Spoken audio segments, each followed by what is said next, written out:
فرماتے ہیں کہ ایک مولوی تھا، مولوی ایک اللہ والے کا نام سنا کہ یار وہ فلاں جگہ پہ اللہ والا رہتا ہے، کیوں نہ ہو کہ میں بھی اس سے تھوڑا سا فیض حاصل کروں۔ وقت گزرتا رہا، ایک دن گیا اللہ والے کے پاس، جب پہنچا تو دل میں خیال آیا پہلے اس سے جانچ پڑتال تو کروں۔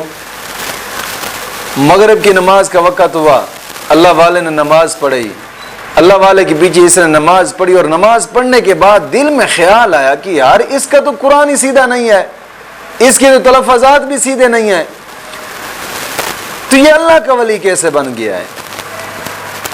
وقت گزرا، کھانا کھایا، کھانا کھانے کے بعد پھر عشاء کی نماز کا ٹائم ہوا، پھر نماز پڑھی اللہ والے کے پیچھے، دل میں خیال وہی کہ اس کے تو تلفظ بھی ٹھیک نہیں ہے۔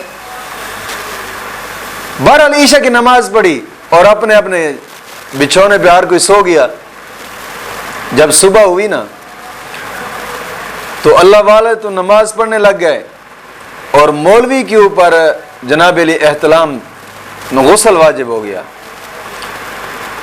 جب غسل اس وقت نظام ایسے ہوتا تھا کہ ساتھ ساتھ کوئی چھپڑ ہوا کرتے تھے پانی کے یا کنویں، وہاں پر جا کر جناب علی نہانے کی حاجت پوری ہوتی تھی۔ تلاش کرتا کرتا ایک چھپڑ تھا، وہاں پہ گیا غسل کرنے کے لیے۔ جیسے ہی کپڑے اتار کر پانی کے اندر داخل ہوا نا تو ادھر سے شیر آیا، وہ آ کر مولوی صاحب کے کپڑوں کے اوپر ہی بیٹھ گیا۔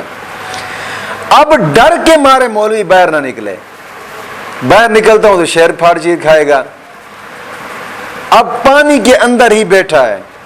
اللہ والے نے نماز پڑھائی، اور نماز پڑھانے کے بعد سوچا کہ مولوی صاحب آئے تھے، مہمان تھے ہمارے، وہ ابھی تک پہنچے نہیں ہیں درگاہ میں۔ اللہ والا تلاش کرتا کرتا جب پہنچا تو پانی کے چھپڑ کے اوپر جب پہنچا تو مولوی صاحب پانی کے اندر ہیں، اور باہر مولوی صاحب کے کپڑوں کے اوپر شیر بیٹھا ہے۔ تو اللہ والے گئے، اس نے شیر کے جناب علی پشت کے اوپر ایسے ہاتھ پھیرا اور کہا کہ شیرو، درویشوں کے مہمانوں کو تنگ نہیں کیا کرتے۔ شیر اٹھا اور سیٹ پہ چلا گیا۔ اللہ والے نے کپڑے اٹھا کر مولوی صاحب کو دیا اور اسے کہا باہر نکلے۔ مولوی صاحب باہر نکلے، اللہ والے نے دوسری طرف منہ پھیرا، مولوی صاحب نے کپڑے پہنے، اور پھر اللہ والا آگے چل پڑا، مولوی صاحب اس کے پیچھے پیچھے۔ جب پہنچے درگاہ میں تو اللہ والے نے کہا مولوی صاحب تم ساری زندگی تلفظ ٹھیک کرتے رہے اور ہم ساری زندگی دلوں کو ٹھیک کرتے رہے۔ تو بات یہ ہے کہ جب انسان اللہ سے ڈرتا اور تقوی اختیار کر لیتا ہے تو دنیا کائنات کی جو چیز ہوتی ہے وہ اسی انسان کے تابع ہو جاتی ہے۔